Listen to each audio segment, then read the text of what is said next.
मित्रों नमस्कार।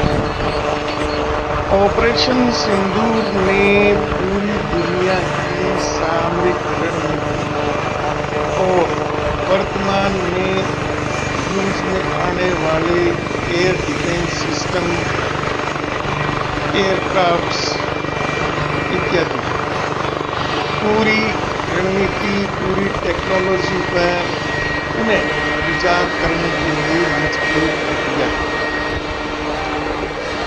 आज भारत सरकार ने बहुत बड़ी रणनीतिक पहल के तहत एक बहुत बड़ा निर्णय लिया है स्टेल्थ फाइटर जेट संबंधी।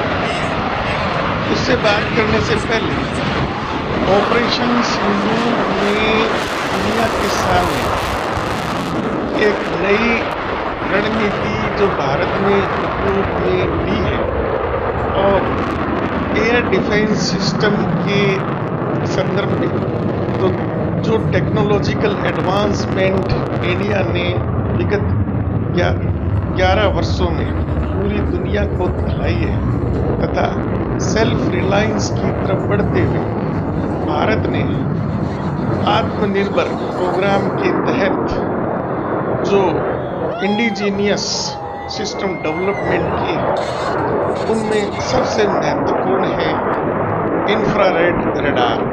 ये एक बेंगलोर की स्टार्टअप कंपनी ने भारत सरकार को एंटी स्टेल्थ रडार सिस्टम बनाकर सुपुर्द किया है। इससे स्टेल्थ फाइटर जेट्स की महत्ता रणभूमि में बहुत कम हो गई है। स्टेल्थ फाइटर जेट्स की डिज़ाइन और उस पर जो बाहर का कैबिनेट होता है, उसकी कंडक्टिविटी, ये दोनों मिलकर रडार में उस जेट का सिग्नेचर बहुत कम कर देते हैं, कुछ सेंटीमीटर से लेकर 50-60 सेंटीमीटर तक, जिससे कि वो स्टेल्थ फाइटर जेट रडार की पकड़ में नहीं आता।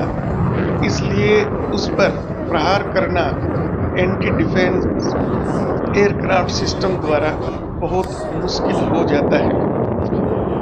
अभी ऑपरेशन सिंदूर के बाद पाकिस्तानी एयरफोर्स के रडार, उनके एयर बेसिस इत्यादि पर प्रहार करके भारत ने अपनी सुप्रीमेसी केवल पाकिस्तान, चाइना ही नहीं पूरी दुनिया में इसका लोहा मनवा लिया था।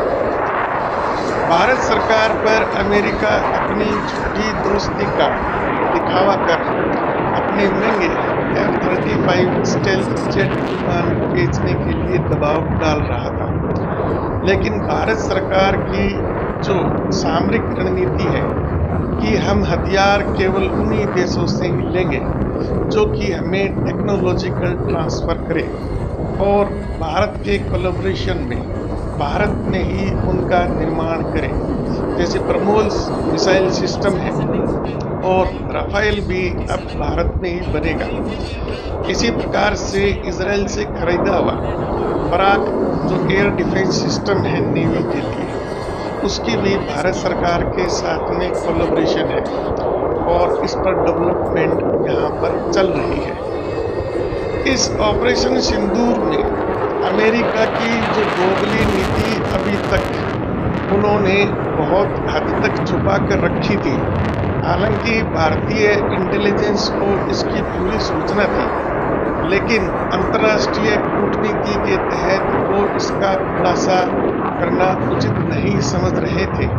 अब वह पूरी तरीके से दुनिया में उजागर हो गई है। जैसे नूर खान एयरबेस पर जो किन्नर की पहाड़ियों में न्यूक्लियर आर्मामेंट्स पाकिस्तान ने रखे हुए थे, जिसको भारतीय एयर फोर्स ने 10 तारीख की सुबह नष्ट किए थे, तो अमेरिका भारत सरकार के सामने गिड़गिड़ाने लगा तथा कई तरह के बहाने करने लगा कि लड़ाई रोक दीजिए वरना ये न्यूक्लियर आर्मामेंट्स या न्यूक्लियर जो फ्यूल है वो असामाजिक तत्व यानी जो उग्रवादी हैं, टेररिस्ट हैं, उनके हाथ लग सकते हैं, जिससे अमेरिका के साथ साथ भारत सरकार को भी मुश्किलों का सामना करना पड़ सकता है।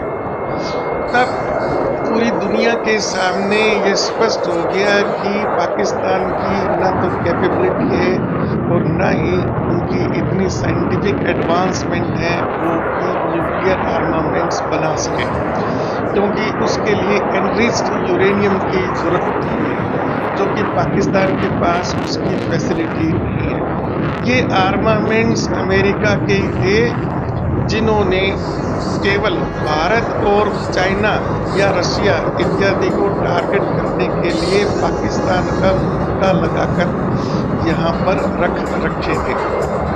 उन न्यूक्लियर आर्मामेंट्स को इंडियन एयरफोर्स के द्वारा नष्ट करने पर जो रेडिएशन लीकेज हुआ उसके कारण अमेरिका घबरा गया और उसकी पोल खुल गई। तो अमेरिका भारत पर ये दबाव डाल रहा था क्योंकि पाकिस्तान ने ये निर्णय लिया है और चाइना भी उसको अपने J-35 नामक कथित स्टेल्थ विमान देने के लिए राजी है। तो भारत सरकार भी इस बात पर विचार कर रही थी कि हमें भी उसके तोड़ के लिए स्टेल्थ विमान लेने चाहिए।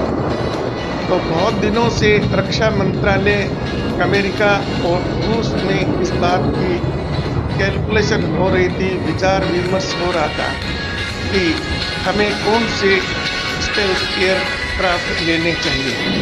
तो पूरी सामरिक गणना के बाद में और अमेरिका के दोगलेपन के कारण, क्योंकि भविष्य में अमेरिका भारत को अब स्पष्ट अपना प्रतिद्वंदी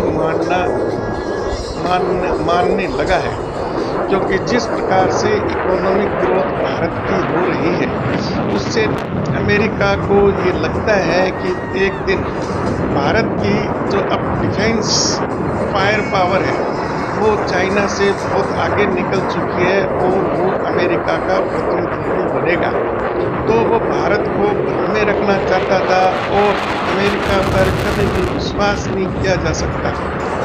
इन सभी बातों पर गौर करने के बाद दोनों का स्टेल्थ विमानों का जब कंपैरिजन किया गया तो भारत को Su-57 स्टेल्थ विमान है वो ज़्यादा सूटेबल है, क्योंकि ये सुखोई 30 MKI का ही अपग्रेडेड वर्जन है, जो कि ब्रह्मोस मिसाइल और भारत की जो अन्य मिसाइल है उनके साथ में इंटीग्रेटेड है। तो Su-57 का इंटीग्रेशन भी बहुत आसान होगा। हमारे पायलट्स भी इसको उड़ाने में बहुत कम ट्रेनिंग की ज़रूरत पड़ेगी और Su-57 डबल इंजन वाला है, इसकी स्पीड भी F-35 से ज़्यादा धूम देती है, इसकी साइज़ बड़ी है, इसमें ज़्यादा पेलोड ले जाया जा सकता है, ये मल्टी रोल है और इसकी एयर मैन्यूवरिंग F-35 की तुलना में बहुत अधिक है, कॉम्बैट में भी बहुत अच्छा है। ये इसके कंपैरिजन में F-35 बहुत महंगा है, सिंगल इंजन है, काफ़ी सोफिस्टिकेटेड है और ऑपरेशन सिंदूर में जो ये साबित हो गया अभी एयरक्राफ्ट ज़्यादा महत्वपूर्ण नहीं है, बल्कि बियॉन्ड विजुअल रेंज जो मिसाइल टारगेटिंग सिस्टम है वो ज़्यादा महत्वपूर्ण है। तो भारत के पास में ब्रह्मोस मिसाइल है जो लगभग 400 किलोमीटर तक फायर करती है और दुश्मन के ठिकानों को नष्ट कर देती है। तो 400 किलोमीटर तो बियॉन्ड विजुअल रेंज है। इसी प्रकार से राफेल के साथ में स्कैल्प और हैमर नामक मिसाइल है, वो भी बियॉन्ड विजुअल रेंज वाली है। तो इन सब की गुणा भाग को देखते हुए भारत सरकार ने अमेरिका और ट्रंप के मुंह पर एक ऐसा तमाचा जड़ा है, और क्योंकि रूस पूरा टेक्नोलॉजी ट्रांसफ़र करेगा, सोर्स कोड भी देगा और ब्रह्मोस की तरह भारत के साथ में कोलैबोरेशन करके Su-57 भारत में ही निर्माण करने के लिए राजी है। और Su-57 की कीमत वो F-35 की तुलना में लगभग 1/3 है और अमेरिका विश्वसनीय नहीं है, इसलिए मोदी सरकार ने अंत में ये फैसला ले लिया है।